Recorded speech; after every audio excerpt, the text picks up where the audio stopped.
moom Fama ñu ngi lay fay di nuyu Sénégal di nuyu ñuy seetaan ñëpp ci diaspora bi aussi. ok donc est-ce que mën nga ñëwaat un peu ci projet bi. D'accord si projet bi mu ngi tudd l'Abbaye Interculturelle benn projet la boo xamante ni maa ngi ko def ak sama benn grand frère Jaume moom waa Barcelone la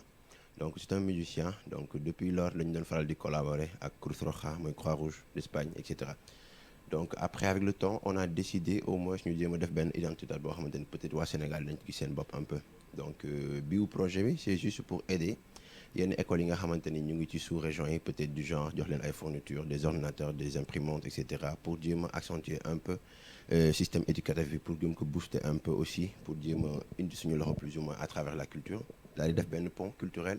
entre le Sénégal et l'Espagne. ok nan ngeen ko créé.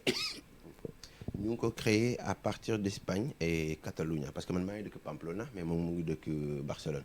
donc du coup au début dañu doon def ay concerts yoo xamante ni dañuy def comme par exemple suñu defee concert suñu fayee dañuy jël benn moitié bi jagleel ko Cruz Roja maanaam Croix-Rouge wala yenn association yi comme am na benn bu nekk fii je pense Sénégal bu tudd Xaqataay Saint-Louis et donc avec le temps nag on a décidé ñun ñu teg suñu benn comité bu ndaw man Jaume Carmen et cetera donc fa la projet bi juddoo. d'accord donc naka ngeen di cibler ni ngeen defee social bi ak ni ngeen demee auprès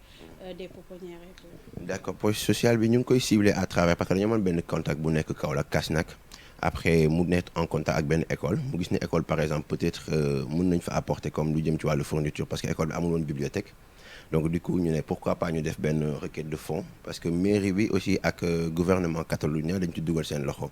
donc la plupart ñoom ñooy financer lu bari ñun en tant qu'artiste li ñuy def rek mooy relier le pont et faire des concerts aussi lépp lu ñu gagné ci concert bi daal di dolli donc ba mu ñu mettre en contact ak école boobu donc du coup après ñu def suñuy waxtaan et tout et cetera donc on a décidé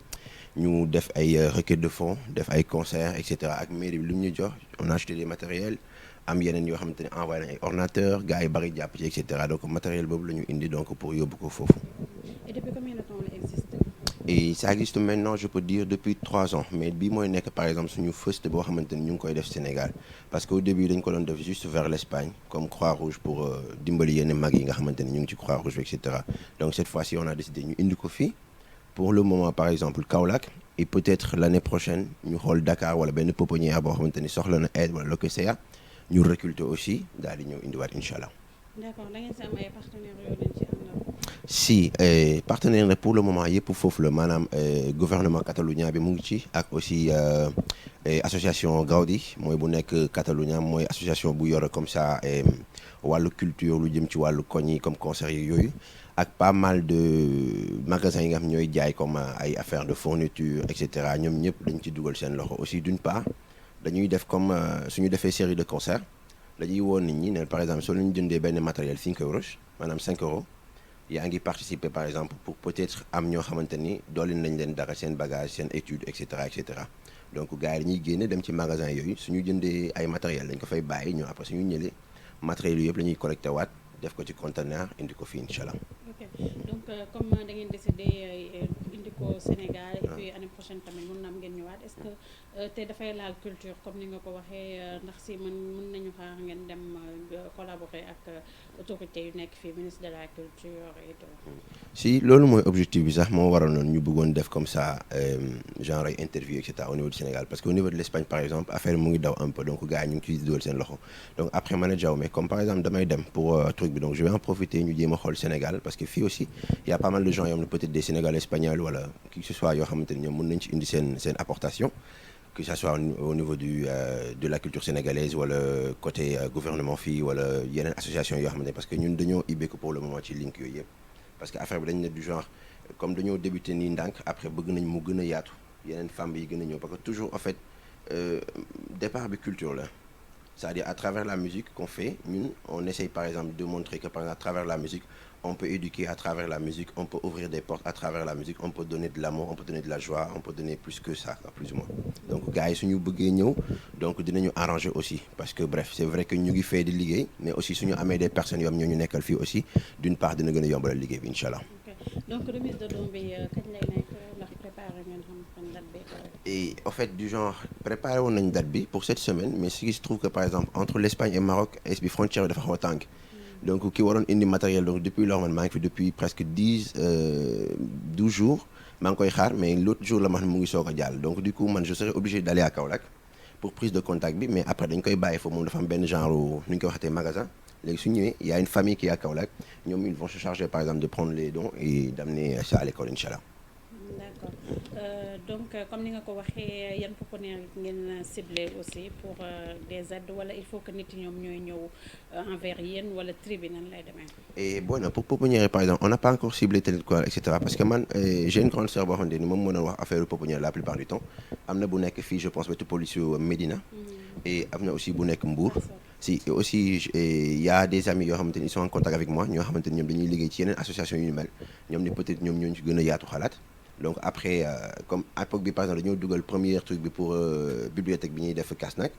donc actuellement nii par exemple en Espagne ñu ngi def comme benn série de concerts chaque samedi Jawme instant bi moom fa nekk donc gars yi chaque samedi suñu génnee ci plaza yi dañuy def comme ça récolte de dons et cetera donc ñu ngi pare yeneen matériel aussi yoo xam ne day nekk scolaire léegi suñu paree ci campagne boobu directement nag après ñu entamé beneen campagne bi nga xam ne peut-être mooy nekk pour pouponnières yi wala les femmes et cetera et cetera. ok da ngeen di fusionner yeneen association yi def. Si SOS parce que au début c'était comme ça au début parce que on était en contact avec Hakatay mooy bu nekk Saint-Louis de Mamadou et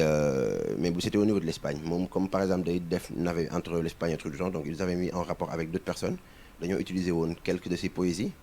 def ko concert et cetera donc lu ñu récolté ci concert bi après moom ñu jox ko beneen part ñu jox ko Croix-Rouge pour aider un peu. ok tey lan mooy seen objectif à travers projet bi. ba suñu objectif à travers projet bi c'est du genre que au fait mënuñu jàpp lépp mais parce que dañuy wax par exemple pour ñun l'éducation c'est la base parce que même suñu waxee culture aussi soo nekkee acteur culturel su fekkee amoo éducation pour man en fait il y a des portes qui vont te fermer non et par exemple suñu diminuer un peu taux d'analphabétisation bi peut-être que lu bari dina soppeeku parce que lépp ci base bi ci éducation bi le fait de lire le fait de découvrir le fait de faire des voyages le fait d'avoir des contacts en fait dina la permettre peut-être xale yi nga xamante ni ñoom amuñu woon chance bi nga xamante ni ñenn ñun am nañ ko dinañ leen permettre peut-être ñu gën a am beneen ouverture suñuy gënee màgg tuuti ci côté jàng bi côté mbind bi et tout donc suñu objectif ci côté boobu lay nekk basé wu carrément pour jéem a apporter benn touche boo xam ne dinañ mën a xool que lu ñuy wax mooy par exemple quand on est en Europe et ñu ne par exemple Afrique wala Sénégal et cetera la plupart c'est vrai que du ñu xam ne par exemple ici il y a tellement de choses yoo xamante ni gars yi mën nañu ko exploiter am na ay borom bopp et cetera mais peut-être opportunité yi nga xamante ni moo war a moo ibbeekul donc ñun suñu objectif mooy du genre ci à travers la culture ci à travers ça ñu def benn pont boo xamante ni dina nekk entre l'Espagne et le Sénégal c'est vrai que du ñu nekk les premiers wala les derniers ñu koy def mais au moins dina permettre yenn jeunes yi dinañ ci mën a approcher ñun suñu aide dinañ leen mën a permettre peut-être pourquoi pas demain wala après-demain ñu leen di pousser am benn pont boo xam dinañ mën suñu paree fi seen jàng par exemple système universitaire LOCSEA ñu ñëw eggal yi wala mu nekk benn jumelage boo xamante dinañ mën a def aussi des séries de concerts entre faits fii lépp aussi bi pour dimbali yenn gars yi nekk fii. sama dernier mot bueno di woote ñëpp ñi nga xamante ni peut-être ñu ngi fii que ñu nekk ay espagnol wala ñu nekk ay nationalité bu mu mën a doon nga dégg la vie interculturelle nga xamante ni mën na la intéresser par exemple mën nga def dara pour apporter ce grain et cetera soo ma ko permettre